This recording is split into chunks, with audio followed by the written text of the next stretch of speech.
Hello, beautiful wild woman. Welcome back to the Wild Woman podcast. I am your host, Hanna, and I am so happy to meet you here again in this gorgeous energy, in this Wild Woman podcast vibe here. We are always traveling in pursuit of your depth, truth, and inner wisdom. So get comfortable, get cozy. Today we are in for a treat because I'm going to talk about a weekend that was absolutely incredible and life-changing for me. Nearly a month ago now, I hosted my first ever wild retreat, which I called the world's first shamanic slumber party. So that weekend was absolutely incredible, and I'm still in awe of everything we created there and everything we experienced, how the whole weekend kind of ran and came to a beautiful close.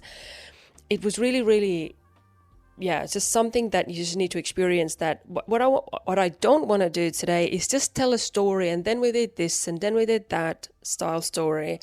What I want to do is give you reflective drops of wisdom, because it's very important to me personally as well that when I extract wisdom from something, that is something that can travel for a lifetime, evolve over a lifetime, that lasts through different eras and phases and chapters, and something that can be applicable to so many different situations in life, and something that is valuable to everyone who is available to contemplate this. So have no fear. I'm not going to tell you a story of what the Wild Woman Retreat was about.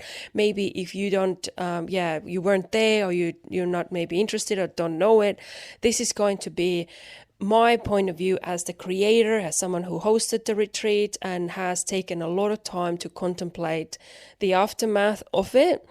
And just one woman's view here, and it can be incredibly valuable for you as well. Doesn't matter what is your current chapter in your journey, what are you currently working on.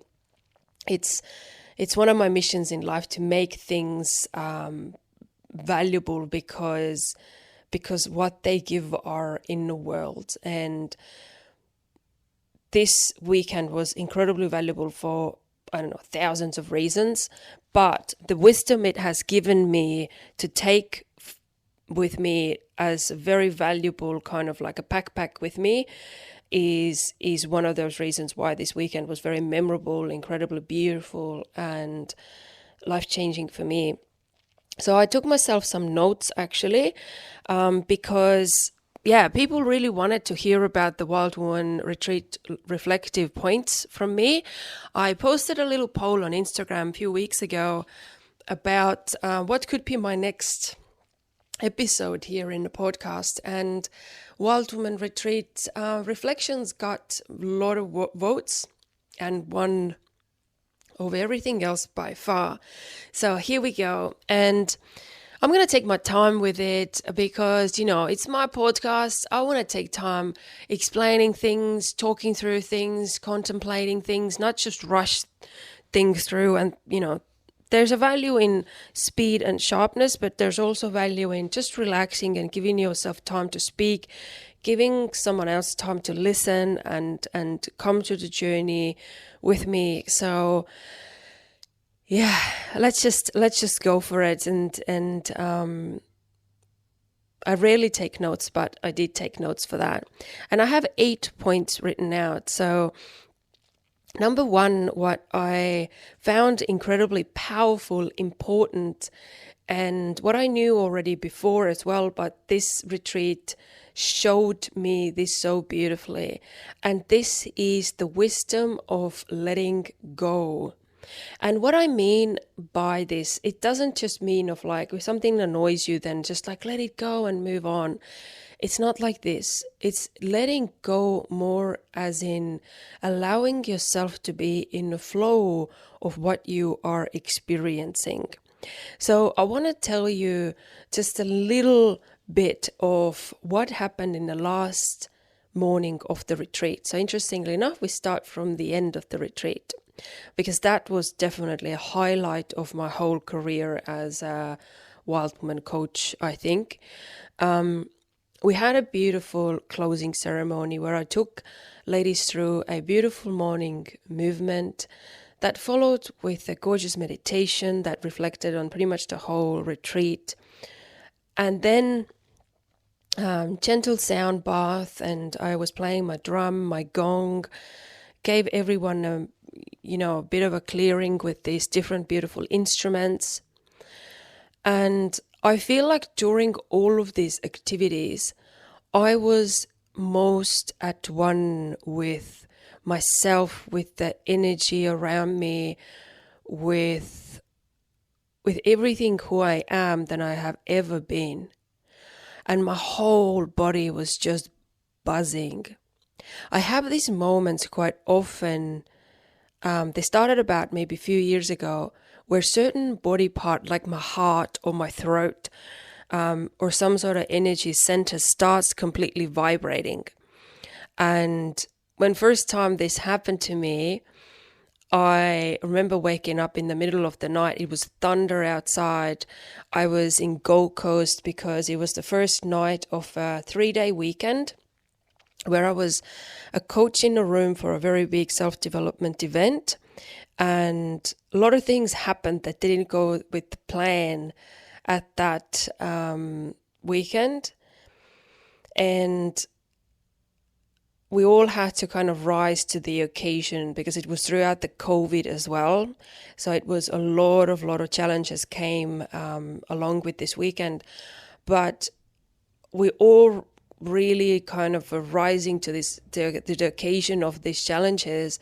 And obviously that started moving some sort of vibe around my body, some sort of energy start opening up. And I remember waking up at night, hearing this like crazy thunder go over, and my heart was buzzing to the max. Like it felt like this moment where the rest of my body couldn't move and I couldn't really speak. I was just on my back on the bed, feeling like I have this massive, like a machine vibrating in the center of my chest. And I remember thinking to myself that I think this would be the moment where, quote unquote, normal people would call an ambulance because it feels crazy. And in that closing ceremony, as I came to the end of kind of working with the energy of all of these women, I kneeled down, sat down in front of all of them, and that same vibration that started from my heart years ago, it was now in that moment in my whole body. Like I said, I was in this complete oneness, and it brought up this heat of this energy, this wave of this energy through my whole body, and I decided to let go and completely relax and surrender to this moment. So I broke down in tears. So many women cried with me. And it was this moment for all of us where we could just experience what does it truly mean to be vulnerable and soft and be in this moment where nothing needs to be said, but we can just be witnessing each other in our emotions. And that release taught me so much because the crying continued for a while. And even after the whole retreat was packed up, we all were on our way to home, I kept on crying.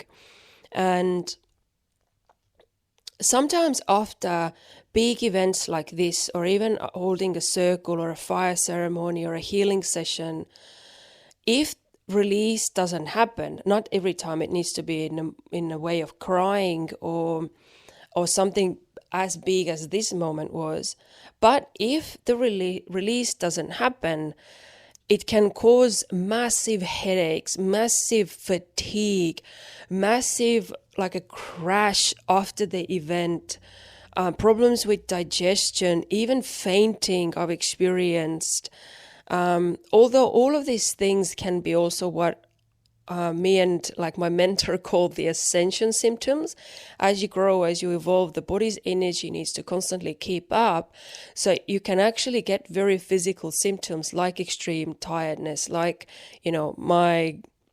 my main one has been fainting, honestly. So I feel like I'm going to black out. Sometimes I do black out. It's not funny at all. It's not fun at all. It's actually crazy, uncomfortable and scary, but it has happened.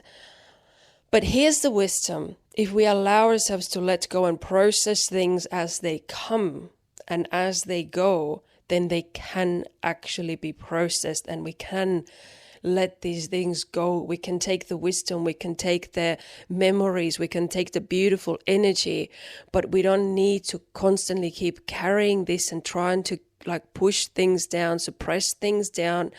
Vulnerability truly is our superpower. The more we let things just flow through us, the more we get to hold, the more we get to experience, and the more at one we are with ourselves throughout these different moments in life as well. It can be extremely positive thing, and it can be something that you would never want to experience ever again.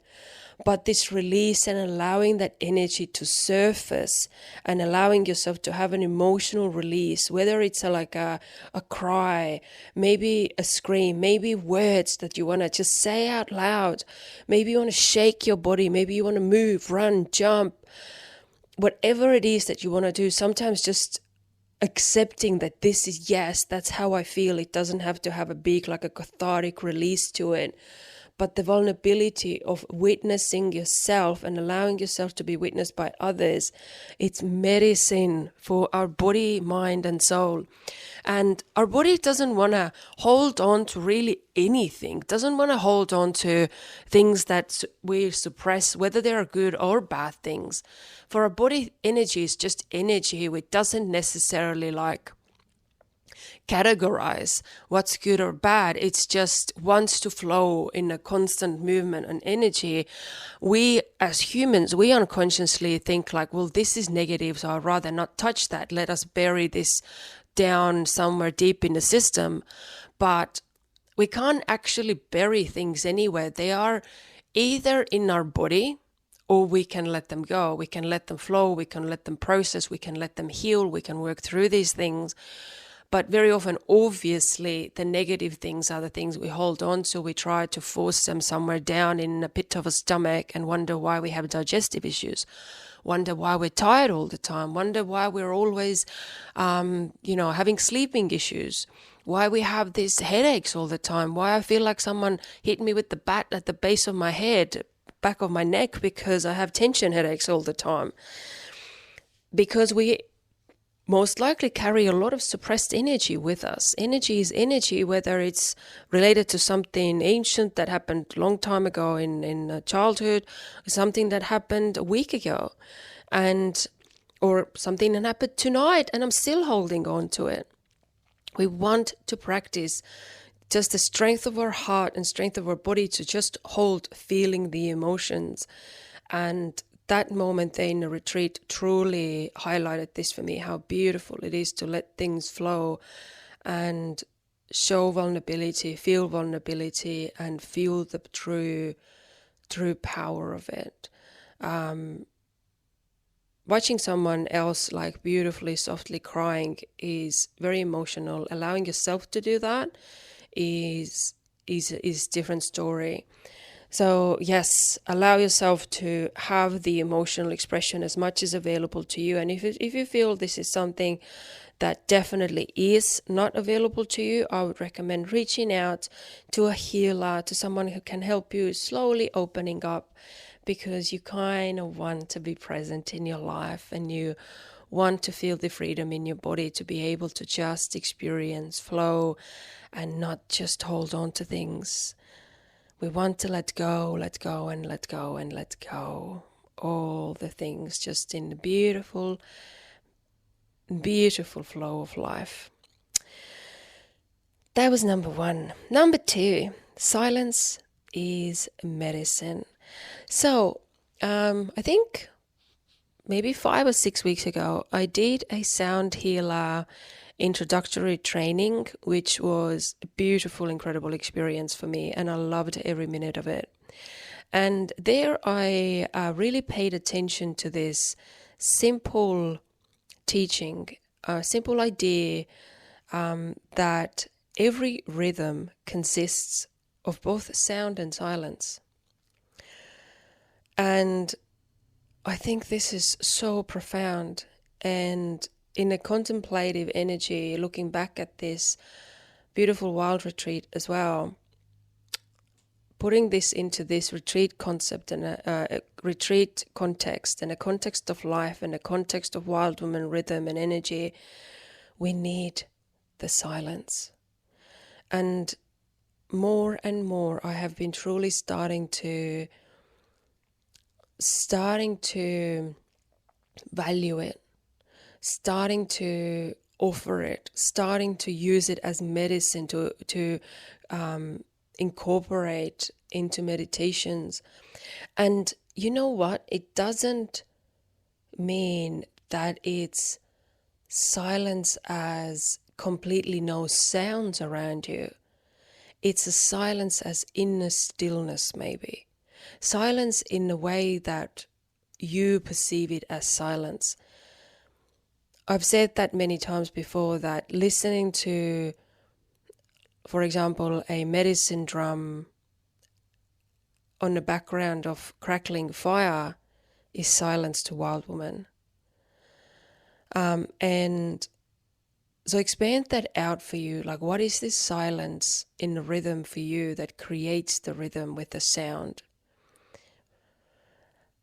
Because these silences, in whatever form they come, whether it's a sauna session for you, a meditation, listening to a sound bath, sitting in a circle, sitting in a ceremony, watching your child draw, patting your cat or your dog, staring into the sun, listening to the ocean, losing yourself in some sort of creative pursuit, even listening maybe to this podcast, can offer a moment of inner silence for you, where you can just be and let your own maybe thought patterns stop for a while.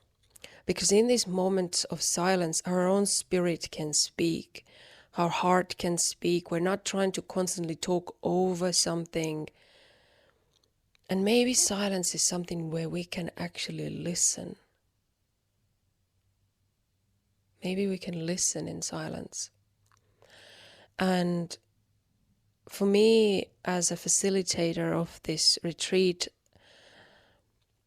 noticing this, the value of what women tell me, that how much they appreciate that during this weekend they were able to experience just this inner silence, was so powerful. And seeing the effects of this for these women, I'm just really grateful for paying attention to this, for these women to be able to achieve this inner stillness, inner silence.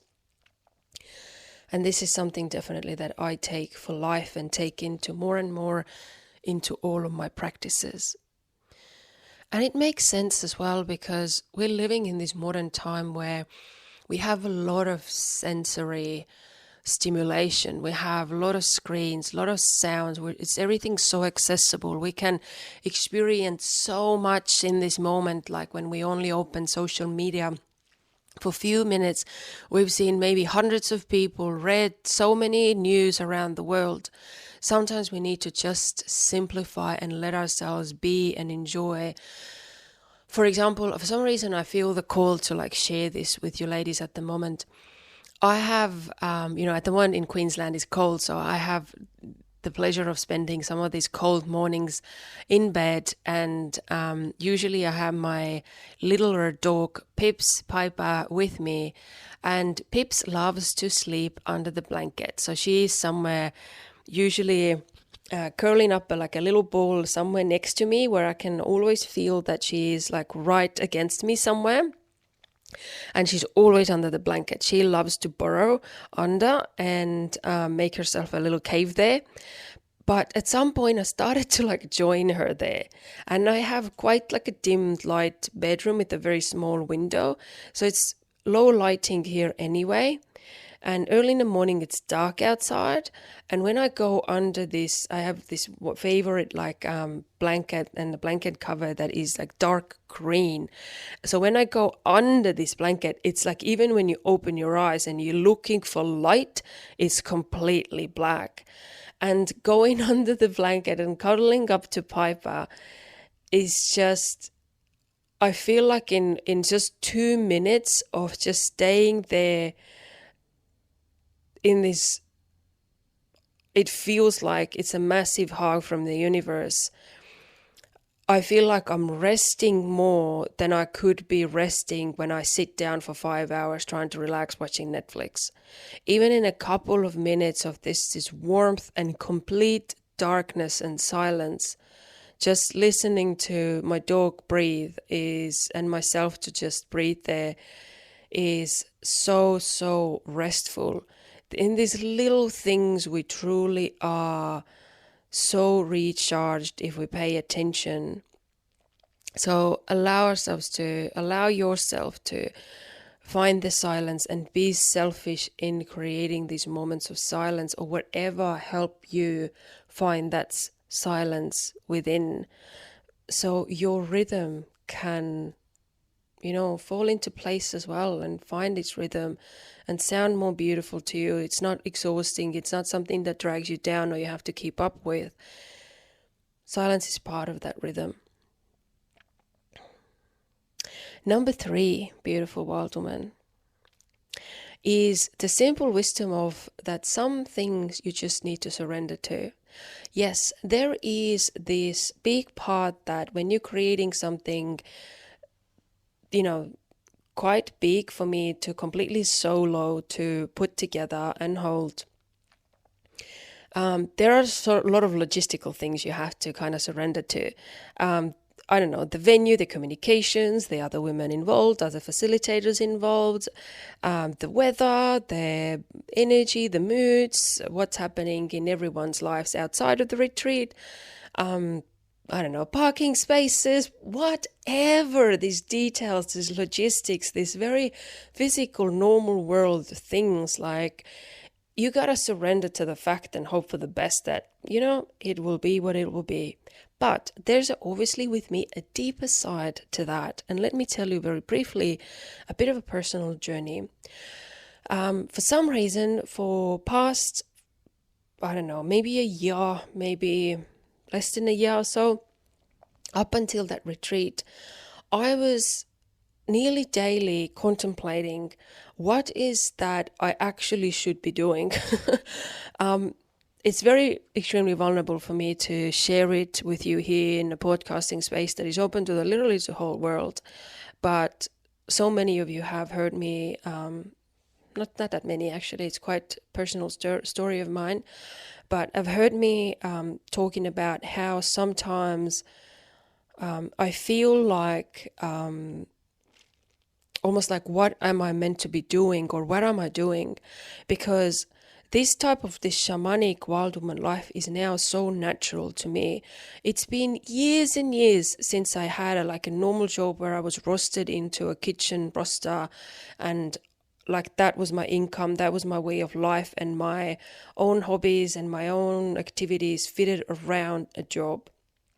Now I am the job. I am the life. Everything that I do is just an extension of this wild woman's soul of mine, and this is my livelihood. This is my very soul. I do timber work. I don't know, draw, paint, knit socks every chance I get, build fires, contemplate things, read, people coming in and out of the door, a lot of healing sessions, a lot of time spent in the healing room, playing my drum, playing different instruments. This is me. I can't not be that. But, and it almost makes me feel like I'm going to cry when I say this, but sometimes it feels like when you lift your head up and watch what the rest of the world is doing, it feels like you're qualified for nothing. And it's like, I know it's a bit of sometimes I have this still processing bit of a hurt, or doesn't feel like true anymore when I say it, but I know in the past it used to sting me a little bit that I didn't finish my degree, that I wasn't quite doing things like in a normal, rhythm that most of my peers did. And I know there's a purpose for it. I know there's a reason for it. I can see it. I'm so clear with these things. but sometimes also like just this feeling of like what I should be doing or where I should be running, or should I get like a normal job. This was just so strong for me, and I drove myself crazy with it at times, because I couldn't like kind of work out like how everything's like just is meant to come together. And these are the things sometimes we need to surrender to. We need to sometimes surrender to the fact that we don't have all the answers. We need to surrender to the fact that there are so many things about our gifts and talents that we can just accept. It can be a journey of accepting and working with these things and allowing yourself to discover them. But it doesn't mean you have to completely turn around, put the magic down and blend in with the world just because it feels safer for then that moment, or it feels like that's what everyone else is doing, so maybe I'll just do it too. Ultimately, we can surrender, and we can find that moment of surrender each and every day when we're having these doubts and questions in our head, and we can just surrender that our journey is what it is, and surrendering to the fact that some things just work when they are in complete, in full, I don't know, uncommon tracks of them, and an embodiment of these things. And I am this witch woman. My experience of life has been so unique, and how I see the world and experience the world and process the world. I can't say I've met a lot of people who are doing it exactly the same, because you know what? I am extremely qualified to being me. This is what I'm qualified for. And it doesn't have to be something that everyone else agrees with. This is just for me, for my life, for my practice, for me being this shamanic witch woman that can help others heal, work through some things. And I don't know, in my 20s, I would have been like, oh my God, yes, like, let's do it. Why are you holding back? This is so cool. Like, I'm so gifted. I'm so talented. I'm this psychic. I'm so special. Whoop, whoop. And in my, on the other half of now going into like, other half of 30s, it's very serious to me. And, it's been a big journey to like claim it, own it. Although I've been practicing this for years now, I've always been this wild woman, and I encourage myself and everyone to be this even wilder version of that wild woman. But sometimes we also need to surrender to these bits that we don't fully know. Do we fully know what happens when someone is playing drum on you and you feel like you are in the most gorgeous meditative space and it's medicine for you? Do you fully know that?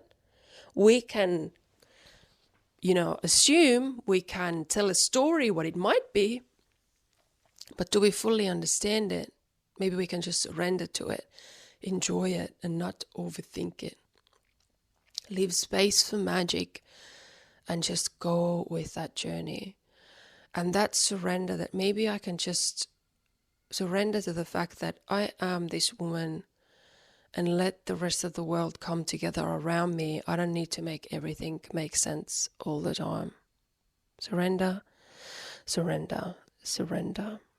And in the embodiment of that surrender, I feel like it's much more natural to encourage also beautiful wild women who are my clients, to encourage everyone to surrender to certain things that we don't need to keep constantly doubting, questioning, and worrying about. Surrender is truly a medicine. That was number 3. Number 4 is very simple yet very profound part of wisdom as well. And that is, nothing about your next move needs to be conditional.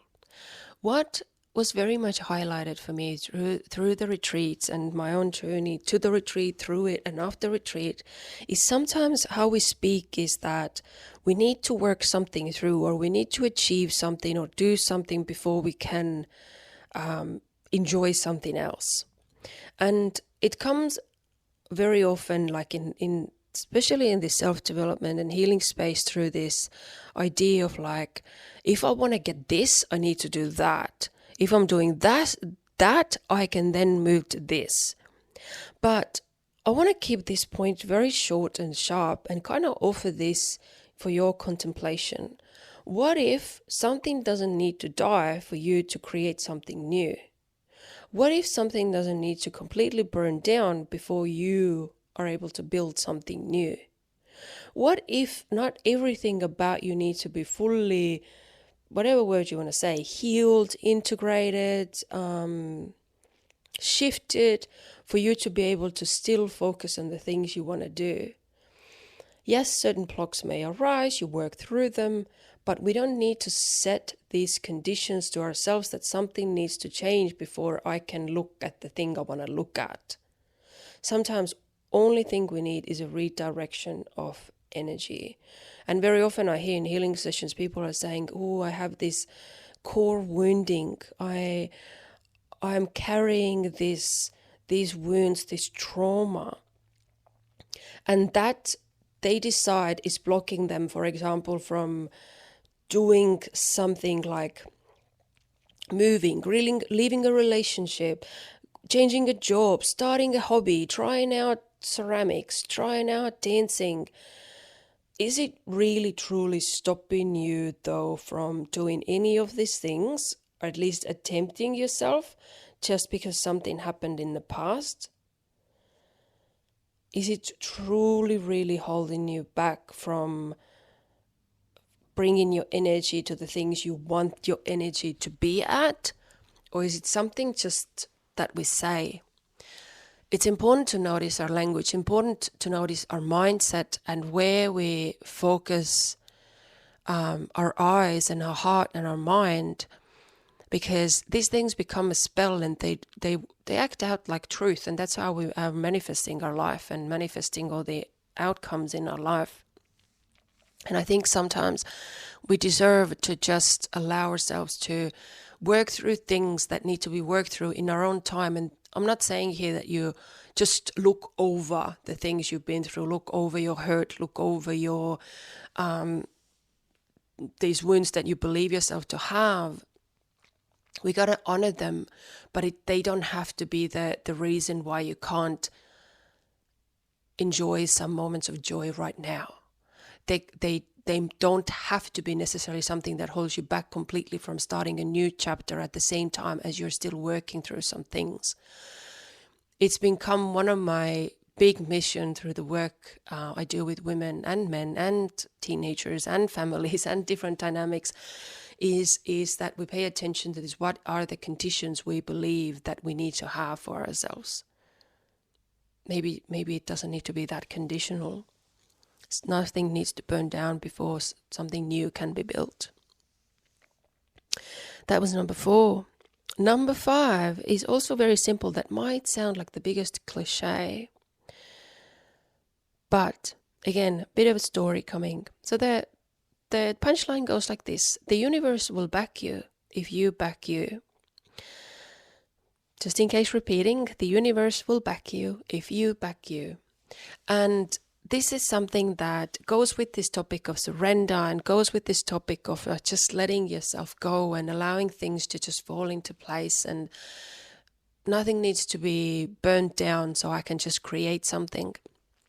So as I entered this very busy season that involved also the Wild Retreat, I decided for myself this one thing that carries me through this busy season and carries me through all the unexpected moments. And this is that I will back myself no matter what. I'm not going to spend time questioning myself, not wondering why I made this decision, why I decided to do this, why I decided to do that, not wondering, am I the right person for it? What if this goes wrong? What if that goes wrong? Yes, I cover myself on all aspects as logistically is reasonable, and I think things through and I plan, but also I am not going to allow myself to just take a side tour and sit in fear or sit in this doubt and frustration. I move. I make a next move and the next one and the next one based on what feels right now, right to me. I don't need to see the future ahead like 1,000 steps and make sure that I will never look back with regret or never some sort of extra piece of wisdom can't come through. I completely surrender to the fact that I will just back myself, period. And I choose to believe that because of that strong belief and strong action on that belief that I back myself, the universe backed me as well. There's some of the logistical things, for example, when the creation of the retreat that I mentioned that you just need to surrender to. I did surrender. I backed myself. I decided to will always back myself. And a lot of these logistical things just fell in place beautifully. I choose to believe universe will back me if I back me. And I will always back myself as much as consciously possible for me. And take this belief for yourself if it fits, if it's something that you feel would benefit you in your own creations, in your own journeys. That was number 5. Number 6, decide not to overthink, not doubt, not question, and not just waste time over random details that are outside of your control. That goes very much with the number 5. Backing yourself. I mentioned this is also related to not just overthinking, but let's make it very clear in point number 6. Decide not to overthink. Decide to move on. Decide that you can trust yourself. Decide that you can really rely on yourself. That you can rely on your skills coming together, that you can rely on who you are, your character, your capacity to hold things, whatever is the project right now that you are working on, whatever is the thing that you want to create next. When you decide you are going to be the person who's creating this, every step, every second passing, every moment, every decision, every word spoken is actually your becoming of that woman who is exactly the right person to hold this thing that you're creating. And don't eat away at this woman by constantly taking time to question, doubt, and just kind of throw sticks in her wheels as she's rolling. Let her roll. Trust your own confidence and allow yourself to truly build that confidence up. This is the power of your focus. Where are you investing your focus to? Are you focusing all the things that could be wrong and calling it like good organization? Or are you just eating away at your confidence and creating this negative cloud of energy around something that could be playful, could be created in ease, could be created in this freedom of creative energy? Think about this. Allow yourself to be vulnerable here and deeply, deeply, deeply honest with yourself. There's nothing wrong with admitting to yourself like, look, I've been so fearful. What if something goes wrong? So I'm doing damage control before any damage can show up. There's nothing wrong with that. There's nothing wrong with being thorough with your planning. There's nothing wrong with taking time on things. But notice when you're going into this overthinking for the sake of overthinking. To just delay things, to not make a move, feeling yourself like you are more in control or more in charge if you are constantly in this overthinking mode and trying to make everything so logical, killing all the magic along the way. You know the difference of this. And it's good if you reach out to a healer or a coach, if you need to work through some things, if this cannot stop in your mind, because you deserve to be in the flow of magic too. You deserve to allow yourself to enjoy some moment of surrender and let things play out for you for a change as well. But you decide for yourself with the strength of your mind, which every modern woman has. Strength of the mind is to decide not to eat away at your own confidence by constantly doubting and questioning. Allow yourself to just be certain in yourself. It can be just a decision. Number 7. And this is a very loaded gun word, money, which money is, like I said, a loaded gun. It's a very loaded word. It's a very triggering word, very triggering topic. But it wouldn't be a complete episode in this podcast if I wouldn't be honest with myself, with you, that in this process, it really truly highlighted me how great is the gift of investing in yourself, the gift of being able to use your money, the adult money, your free will, to something that is creating such energy in your life. I've heard it for years when people are saying, oh, it's a beautiful opportunity to invest in yourself. And years ago, all I heard is like people are just putting it into this words and just so you can I don't know, you can't distract me for still seeing how expensive is this thing you're offering to me. That was my cynical and sarcastic view on things. It's don't sugarcoat this. You want to say it in a nice way, but what you're saying is that cost me that much. But now the tables have turned, and what I'm seeing is investment in self is a powerful thing. Investing in yourself truly is a gift, and it has lately more and more empowered me to value myself and my energy more and more. They say that the energy of gratitude is one of the most magnetic energies a person can have in life. And what helps me to stay more in gratitude than anything is being able to enjoy life. And here's the interesting bit. Here's an interesting bit where the money comes in, though. Years ago, I used to just see what is the expense, so then I can decide if I want it or not. Nowadays, though, I decide what I want, and then I decide, can I make it work financially? Is it reasonable for me to do that financially? And creating a retreat was definitely a big financial decision for me, because everything that was involved in it, I paid out before I had even really announced that I'm doing the retreat. Obviously, a lot of ladies knew that the retreat was coming, but not with its full details, not with its full dates and investment involved and activities involved. But I had planned the venue a long time ago. I had decided who's going to be involved there with me a long time ago. Everything was already planned. I had invested so much of my own money before any of the ladies were actually able to do the investment into the retreat, into themselves. And you know what? It felt so good to do that. Knowing just I can do that just because, again, I back myself.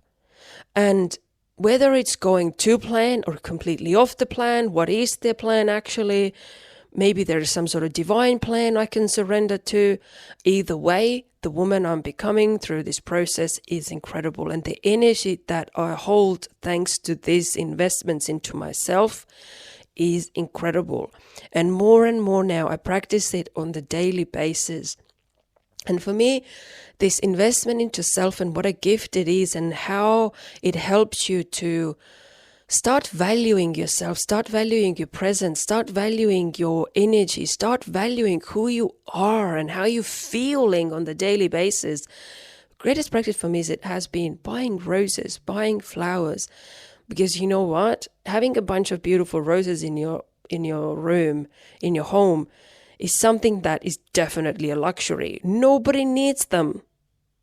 But at the same time, it's been a beautiful reflection of me and practice of this self-worth that I don't need to need them. I just want them. And I want the influence they have on me. I want the feeling they offer me. And I'm worth staying in that energy. Therefore, it's worth the investment. I am worth the investment, no doubt. My experience of myself is highly elevated with the presence of flowers, fresh roses.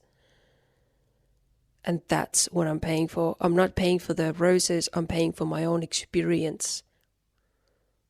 having the roses at home. I'm not paying for the retreat with the activities included. I'm paying my own becoming. I'm becoming this woman who values herself more and more and holds more and more of that value. I'm not just spending money on something that I don't really need. I'm taking care of my energetic presence, my joy in life, my calm, my gifts, the things that truly call me and things that are valuable to me. And this is something that is so profound shift for me when it comes to the energy of money, that I know it will serve me a lifetime. That was number 7. Number 8, that is a beautiful sequence from this 7, that investing in yourself is a true gift, and seeing past the expense and seeing into that experience that is giving for yourself of yourself first before it's an expense. And asking yourself, do I want this thing, and then making it work, rather than like just stopping at I saw the price tag, so now I'm done. There's obviously like a reasonable level of all of these things. But I think in your wild woman wisdom, you know exactly what I'm talking about. Like I used to make so many decisions about things like, it's just expensive, it's a no. But with certain things I'm starting to see in life, there's so many things, like, for example, if your car needs a new tire, or something breaks down in your car, or, I don't know, the pipe bursts in your home, all of a sudden you're paying for it, things are done. And I just started to notice in life, like for example, there was a phase where we didn't really go anywhere, travel a lot. And it's very easy to just see like, the accommodation, to traveling, all of this, it's just, I don't know, it all adds up. Is it the right time? Blah, blah, blah. Taking the time off is costly as well. But then we needed to travel very far away because it was an event that someone else had organized. And it was almost like an obligation to go. And we had the greatest time. And we were away for quite a long time. And I was kind of thinking to myself, was it a commitment to someone else, then all of a sudden you pull it together. But when it's a commitment to yourself, you won't. And that didn't sit right with me. How come someone sits higher in valuing, in me valuing something than myself? How on earth did I end up in this situation, that someone else is more valuable than me? How can I pull myself together and all my funds and all my efforts for someone else? But if it's something that I want, then all of a sudden it's too much and it's no point. That was a life-changing moment for me when I decided I'm worth it just because I want it. I'm worth the organization. I'm worth pulling the funds together for. I'm worth working towards the things that I want. And how they charge me up, the power they give me, the experience of myself they give me is worth 10-fold, 100-fold. Sometimes the no is empowering, but sometimes the yes that you never would have said maybe a day ago, a month ago, an hour ago, a year ago, can be a life-changing yes as well. And this is the point of this note number 8 that I wanted to share with you. The woman you are becoming through your own journey. The woman that you are becoming every time you let yourself go so you can sink deeper into the flow of your emotions. Every time you listen to the inner silence.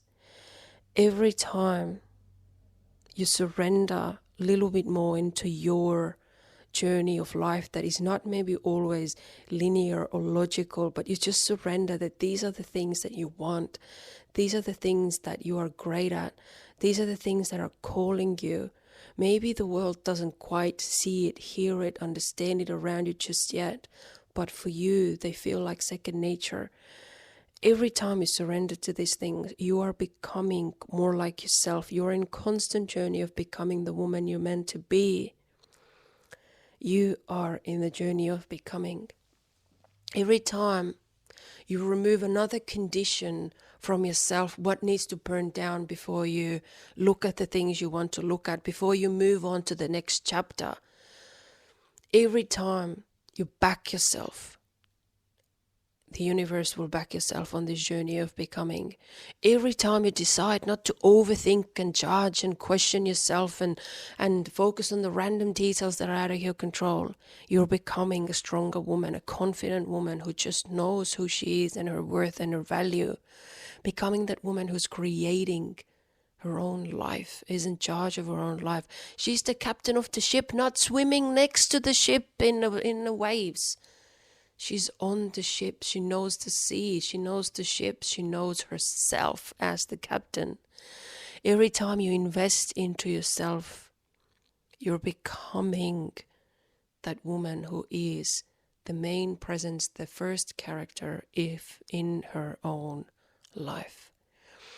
These are the bits of wisdom that I wanted to tell you. What has been truly the gift of the retreat for me personally. And the next retreat is already around the corner on the 17th of August. There's going to be an incredible day called the She Rose One Day Retreat for Women. And if you're interested in that, please get in touch, because this retreat and that one-day event has been one of the strongest evidences for me why surrendering, like I just spoke, why surrendering to this journey has been so magical, important, and vital, essential,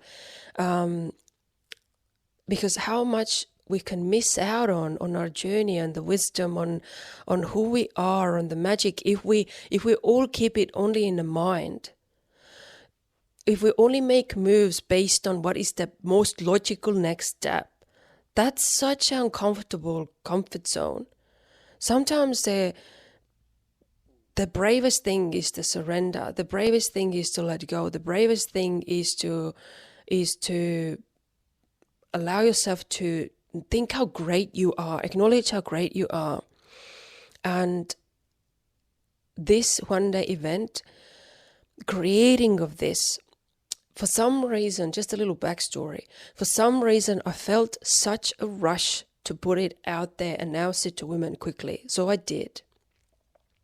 And it was announced at first as the Rose Rituals Day, dedicated to sacred feminine, to women, knowing it will be held in healing energy and it will be healing for everyone present.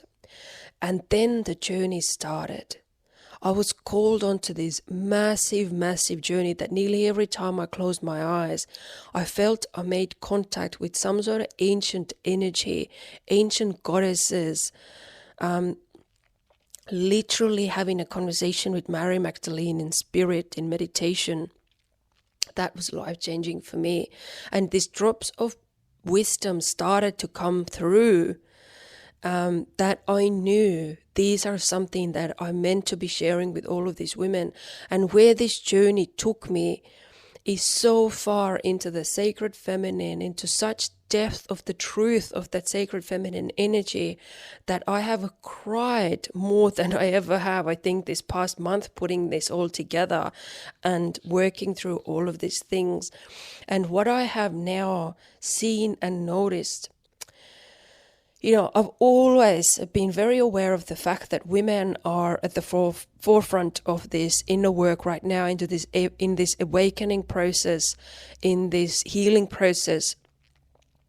And part of this is because women have been truly feeling that they have kind of been like left out, left aside. They don't have confidence. They carrying such immense, unhumane amounts of guilt and shame over everything, their bodies, their life, their everything about themselves. But then there are like men who seem to be somehow more balanced. They seem to be more like grounded. They seem to be more like okay with that, the fact that they are quite great humans, that they are strong, that they are confident, they can make decisions. Well, what has been the fundamental difference between men and women, and why men have this quality and women spend time questioning, doubting, wondering, worrying. Why? Where is this coming from? And this one-day retreat is going to be answering that question and allowing women to heal their own witch wound, their own this fundamental wound in the womanhood that has been lying to them for hundreds, if not thousands of years, of who they can be or who they cannot be, what they can claim about themselves and what they cannot claim about themselves, what they can talk about openly and what they believe they can't. Why have women put down their magic and become only these masculine women? Not comfortable in it, but it's more comfortable than facing the possibility of being in this vulnerability of like, what if then I can't claim who I am, or I can't speak who I am on this depth, that level of depth that I know to be true for myself.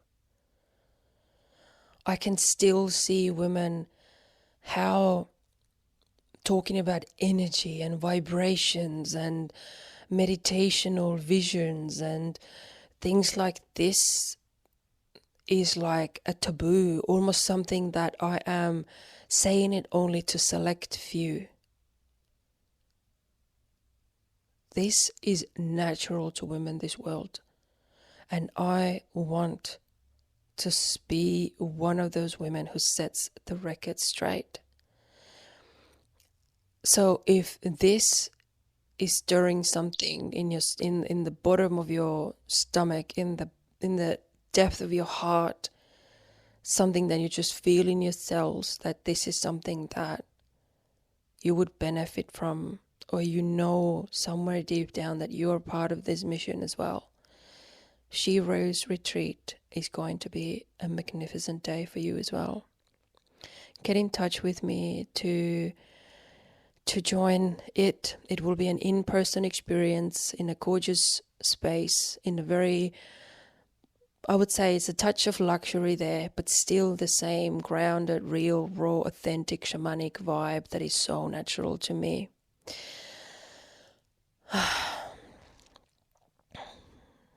Thank you, Wild Woman, for tuning into this episode. If you listened to it till now, thank you so much. I trust that today's episode was exactly what it's meant to be.